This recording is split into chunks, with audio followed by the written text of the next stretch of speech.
Kayo po ba mga bossing ko ay problemado po lagi tungkol sa usapin ng pera? Or kaya po ang swerte po ninyo ipatikim lamang? Asya ako may tuturo sa inyo mga bossing.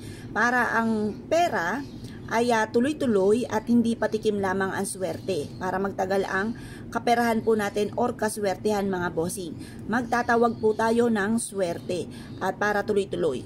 Magsusulat po tayo naman dito ng tatlong 8 mga bossing. Linawan nyo pong magaling mga bossing. 8, never ending luck. Magkakaroon tayo ng never ending na swerte. Yan, ba't ba lumalabo? Yan. Magkakaroon tayo na never ending na swerte. Never ending luck. Magkakaroon tayo ng maraming pera. Tuloy-tuloy na pasok ng swerte sa pera. Tapos susulat nyo po dito yung amount na matagal nyo nang pinapangarap.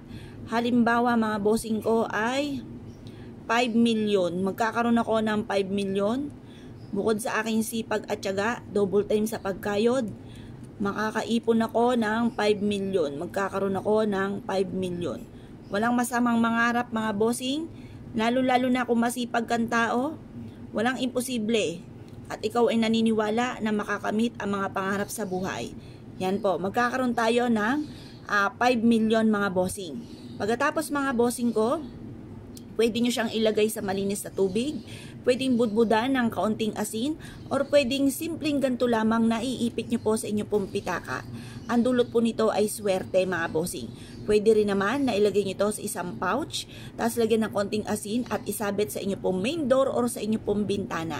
Pagkatapos, i-mindset nyo na matapos nyo po itong gawin na makakamit nyo lahat ng mga pangarap po ninyo bukod po sa sipag at tiyaga at pananalig sa mahal na Panginoon. Proven po ito na maswerte basta't may 100% kang paniniwala sa mga gantong mga pamamaraan mga bossing. Ngayon pa mga bossing, kung kayo po isa sa mga naniniwala sa mga gantong mga pamamaraan, ay mas mainam mga bossing ko na maging positibo po kayo. Alisin ang mga negatibong isipin, yung mga negatibo na nagaganap sa buhay po natin ay ipagdadasal ng taimtim at yan po mga bossing ko yung makakatulong upang sa ganon kayo po higit na makatrack na swerte at mag-goodbye na kayo sa mga problema. At saka yung pangarap natin, yun ang lagi-lagi nating sasabihin. Halimbawa po, yayaman ako at magiging matagumpay. Ganyan po mga bossing, kahit nasaan ka man. Ako po mga bossing, basta't biglang pumasok sa isipan ko, kahit ako'y nakaupo sa trono, lagi ko po sinasabi, yaman ako at magiging matagumpay. Yan po ay magaganap. Huwag ka lang maiinip, basta sipagan nyo lamang, iwaksin nyo muna sa isipan nyo na kailan kaya darating yan. Basta sipag lang po ng sipag mga bossing, makakamit nyo po yan mga bossing. Walang imposible sa mga taong masisipag at madidiskarte at hindi nakakalimot magdasal. Yan po yung walang imposible. Huwag ka lang maiinip kasi alam niyo naman ang isang bagay, mas na iniintay lalo-lalo na sa usapin ng pera ay lalo po yan tumatagal. Huwag nyo intayin, kalmado ka lamang, ipagpasa Diyos nyo at lagi nyo po sasabihin na nakatungay ang mahal na Panginoon, di ako pababayaan, magiging okay lahat, magiging matagumpay ako sa buhay at magiging matagumpay po kayo. Soon, wag lang kayo maiinip mga bossing.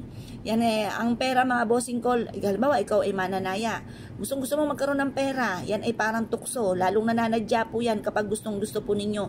Kaya kalmado ka lamang, pero gumawa ng mga pamamaraan para maging matagumpay, kagaya ng sipag at tiyaga at double time sa pagkayod. Kaya kung kayo pinaniniwala mga bossing, ay siya, good luck po sa inyo po lahat.